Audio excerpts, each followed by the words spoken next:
सभी को नमस्कार। मैं जितेश कुमार जांगिड़, सहायक आचार्य चित्रकला। सर्वप्रथम आप सभी का ऑनलाइन ई क्लासरूम में हार्दिक स्वागत करता हूं। जैसे कि हम बीए प्रथम वर्ष की चित्रकला विषय की इकाई तृतीय के अध्याय चित्रकला के तत्वों का अध्ययन कर रहे हैं। चित्रकला के तत्वों में दूसरे तत्व रूप का अध्ययन जारी है और पूर्व के भाग में हमने जो विभिन्न रूपाकार है और उनसे पड़ने वाले हमारे मन मस्तिष्क पर जो विभिन्न प्रभाव है उनका हमने अध्ययन किया। जैसे पहला जो रूपाकार है आयताकार, दूसरा त्रिभुजाकार, तीसरा विलोम त्रिभुजाकार, चौथा अंडाकार, पांचवा वृत्ताकार इत्यादि प्रकार और इनसे पड़ने वाले प्रभावों का हमने अध्ययन किया। आज हम अध्ययन करेंगे रूप के चित्रण में प्रमाण और वर्ण के आधार पर कौन कौन सी जो विधियां हैं हम काम में ले सकते हैं, जिससे कि जो विभिन्न रूप है उनमें एक रास्ता दूर की जा सके। देखिए, इनमें पहली विधि है, संसार में अनेक रूप विद्यमान है और चित्र में उनका समावेश कलाकार अपनी रुचि और शैली के अंतर्गत करता है। आप सभी को पता है कि इतनी बड़ी दुनिया है और इसमें इतने प्रकार के रूपाकार है कि आपने अभी तक तो, मुझे लगता है कि अगर बात करूं कि 100 रूपाकार है तो 100 में से आपने 10 ही रूपाकार देखे होंगे। तो अभी तो 90 रूपाकार आपके देखने बाकी हैं लगभग। तो इस प्रकार से अनेक रूपाकार है और उन रूपाकारों में जो चित्रकार है वो किन्हीं विशेष रूपाकारों का चयन करता है जब वह अपने चित्र की रचना कर रहा होता है। चित्र में उनका समावेश कलाकार अपनी रुचि तथा अपनी शैली के अंतर्गत करता है। जैसी उस चित्रकार की शैली होगी, वो किस स्टाइल में काम करता है, किस तकनीक में काम करता है और उसका इंटरेस्ट कौन से रूपाकार को चयन करने में है। फूलों का बगीचा सामने है, चित्रकार को कौन से फूल को चित्रित करना है। अगर उसको कमल के फूल को चित्रित करना है तो वह उसी को करेगा और वह उसको अपनी कल्पना में एक अलग ही प्रकार का जो कमल है उसका रूप दे देगा और फिर उसको चित्र में तैयार करेगा। दिखाई तो देगा वो कमल ही, लेकिन आकृति उसकी अलग होगी। मतलब चित्रकार उसको अपनी अपनी स्टाइल में, अपनी टेक्निक में उसको तैयार कर रहा है। उसमें जो रंग लगाएगा वो भी अलग स्टाइल में वो लगाएगा। मतलब उस रूप को अपनी कल्पना में ले जा करके वो तोड़ मरोड़ करके परिवर्तित कर देगा अपनी रुचि के अनुसार, अपनी शैली के अनुसार, और फिर वह उसको चित्रित करेगा। यह वह प्रकृति जनित आकार में परिवर्तन करने को स्वतंत्र होता है, क्योंकि चित्रकार स्वतंत्र होता है। कलाकार ने यथार्थ रूप अंकन को ही इतिश्री नहीं माना है। जो चित्रकार है, आप देखते होंगे ये जो सूर्य है, हालांकि सूर्य के भी विभिन्न रूप होते हैं, सुबह, शाम, दोपहर, अनेक क्षणों में उसके विभिन्न विभिन्न रूप आप देखते हो। कभी वह बहुत तेज प्रखर रूप में चमकता हुआ दिखाई देगा, कभी वह लालिमा लिए हुए बहुत ही ठंडा आपको दिखाई देगा। अलग रूप है, लेकिन चित्रकार ने भी उसको विभिन्न रूपों में चित्रित किया है। देखते हैं किस प्रकार से। आपके सामने एक चित्र प्रस्तुत है। इस चित्र के 2 भाग है, जिसमें पहले भाग के चित्र में आप देखते हो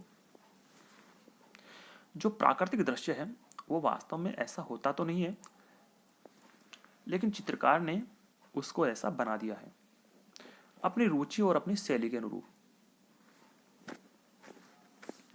जैसे कि जो आसमान का रंग है वो ऐसा नहीं होता है, पहाड़ियां भी ऐसी नहीं होती है और पानी में भी लहरें वगैरह होती है, लेकिन चित्रकार ने उसको ऐसा ही बनाया है। प्रकृति को भी उसने, फूल पत्तियों को भी उसने ऐसा ही बनाया है। इस प्रकार से जो दूसरा चित्र है उसमें भी जो पक्षी की आकृति है, इसमें वास्तव में ऐसे रंग नहीं होते, उसकी आंखें ऐसी नहीं होती है, लेकिन चित्रकार ने अपनी शैली के अनुरूप पत्तियां हैं, पानी है, जो पक्षी है, उसकी जो आकृति है उसको परिवर्तित कर दिया है। तो इस प्रकार से जो एक रास्ता है उसको खत्म करने के लिए चित्रकार उसको अपने स्टाइल से, विषय तो अपनी रुचि के अनुरूप वो चुनता है, लेकिन फिर उन विषयों को वह परिवर्तित करके और चित्र में वह उनको निरूपित करता है। तो आप समझ गए होंगे कि जो चित्रकार है वह स्वतंत्र होता है और ऐसे वह निरस्ता को दूर कर सकता है। दूसरी विधि है आकृतियों के परिणाम में अंतर करके। क्योंकि मैंने आपको पहले बताया था कि इसमें प्रमाण और वर्ण के आधार पे, तो इसमें अब आकृतियों के परिणाम में अंतर करके भी रूप में विविधता उत्पन्न की जा सकती है। जो आकृति है उसकी जो बनावट है उसमें भी हम अंतर कर सकते हैं। जैसे कि अब चित्र के द्वारा हम इसको समझ सकते हैं। इसमें आपके सामने दो चित्र हैं। एक चित्र है जिसमें आप देखते हैं एक तरफ कि जो नींबू है, जो कटे हुए नींबू है, या इनमें जो आप देख रहे हो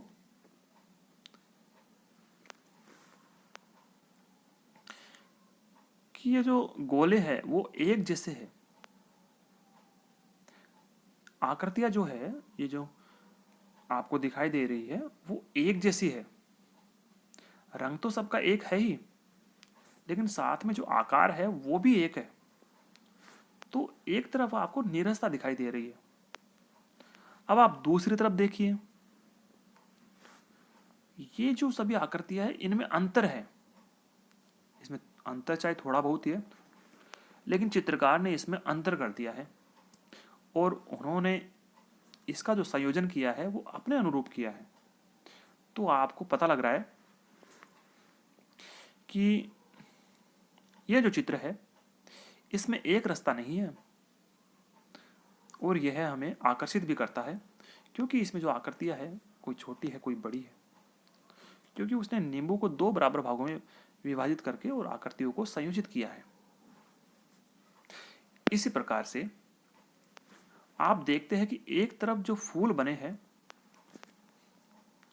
वो एक जैसे ही बने हैं। आकृतियों की दृष्टि से अगर आप देख रहे हो, मैं आकृतियों के परिणाम की बात कर रहा हूं। आकृतियों की जो बनावट है, उसका जो आकार है उसकी बात कर रहा हूं। आकार में परिवर्तन चित्रकार ने किया है और उसके बाद उसकी जो एक रस्ता है उसको दूर किया है। तो यहां पर जो फूल है वो सारे एक जैसे हैं पहले चित्र में। ये पहला चित्र है। दूसरे चित्र में आप देखते हैं कि जो समस्त फूल है उनके आकार में परिवर्तन कर दिया गया है। कुछ छोटे हैं और कुछ बड़े हैं, कुछ उनसे भी बड़े हैं और कुछ बहुत छोटे हैं। तो मतलब ऐसे आकृतियों में परिवर्तन करके भी जो रूपाकृतियां है, जो चित्र है, उसमें एक रास्ता को दूर किया जा सकता है। इस प्रकार से यह भी एक सर्वोत्तम विधि है। यहां आप देख सकते हैं जो पहला चित्र है उसमें जालीनुमा सर्कल बने हुए हैं और वो सारे सर्कल एक जैसे हैं। और इसी के दूसरी तरफ अगर आप देखोगे, जो जालीनुमा सर्कल बने हैं वो एक जैसे नहीं है, क्योंकि उनके आकार में परिवर्तन कर दिया गया है।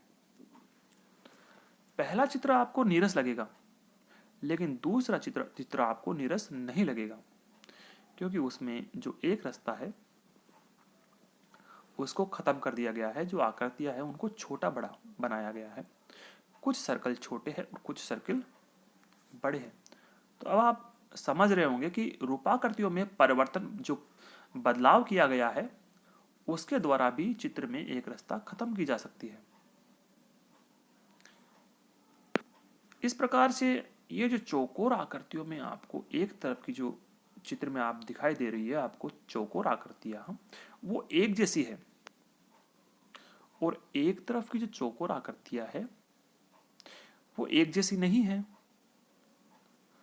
उन आकृतियों में परिवर्तन किया गया है, क्योंकि ये अपने स्थान पे यथावत नहीं है, कोई कहीं बनी हुई है कोई कहीं बनी हुई है, तो इधर उधर उनको बना करके एक तरह से यहाँ पर अंतराल की शक्ति का परिचय भी दिया है। तो जो दूसरी आकृति है, दूसरा चित्र है, वो पहले के बजाय ज़्यादा अच्छा है, क्योंकि पहले में एक रास्ता है और दूसरे में एक रास्ता को दूर किया गया है। इस प्रकार से आप समझ गए होंगे जो दोनों विधियां मैंने बताई कि किस प्रकार से चित्र में रंगों के द्वारा और आकारों के द्वारा उनमें परिवर्तन लाके एक रास्ता को दूर किया जा सकता है। तीसरी विधि को हम अगले अध्याय में पढ़ेंगे। धन्यवाद।